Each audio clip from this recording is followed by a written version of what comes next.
পৌনে একটা দিকটা হঠাৎ করে দৌড়তে খোলা মাছ বাইরে আসতে আসতে পরে বললাম কী হয়েছে বলে আগুন লাগছে। এখানে কেরাসিন দেওয়া কেরাসিনের গুড়াউন ছিল, কেরাসিনের গুড়াউনের ভিতরে আগুন কেরাসিন রিফাইনিং করার সময় ওখানে আগুন ধরে। আগুন ধরার সাথে সাথে সাথে আবার ব্লিচিংয়ের গুড়াউন আছে, ওই ব্লিচিংয়ের গুড়াউনে আগুন লাগে, প্লাস্টিকের বালতি আছে, এখানে বিস্ফোরণ হয়ে হয়, সাথে আবার কিনে দিলে আগুন চলে যায়। চলে যাওয়ার পরে বিভিন্ন কারণে আগুন লাগানোর সাথে সাথে সব বাস্ট হয়ে পরে ফ্যাক্টরিতে আগুন ছড়ায় পড়ে। ছোট আকারে ধোঁয়া উঠতেছিল। আমি তখন বাজারে ছিলাম, বাগের বাজার। পরে বাগের বাজার থেকে দূরে আসি মেন রাস্তার দিয়ে, তারপরে মেন রাস্তা আসার পরে দেখি এখানে ছোট।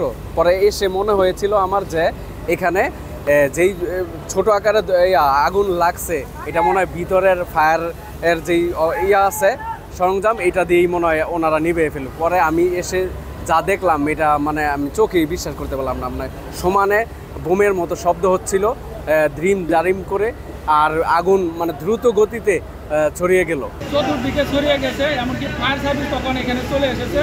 ফায়ার সার্ভিসের যথেষ্ট পরিমাণে গাড়ি ছিল, পানি ছিল, তারা তাৎক্ষণিকভাবে আগুন নিয়ন্ত্রণের জন্য চেষ্টা করেছে, এমনকি তারা সফল হয়েছে।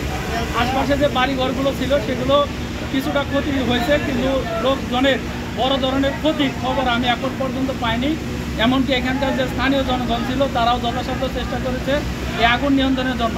আগুনের খবর পেয়ে শিক্ষার্থীরাও এখানে দৌড়ে আসছিল, যেন এখানে কোনো যানজট সৃষ্টি হয়ে যেন ফায়ার সার্ভিসের গাড়ি আসার জন্য কোনো বিঘ্ন না হয়।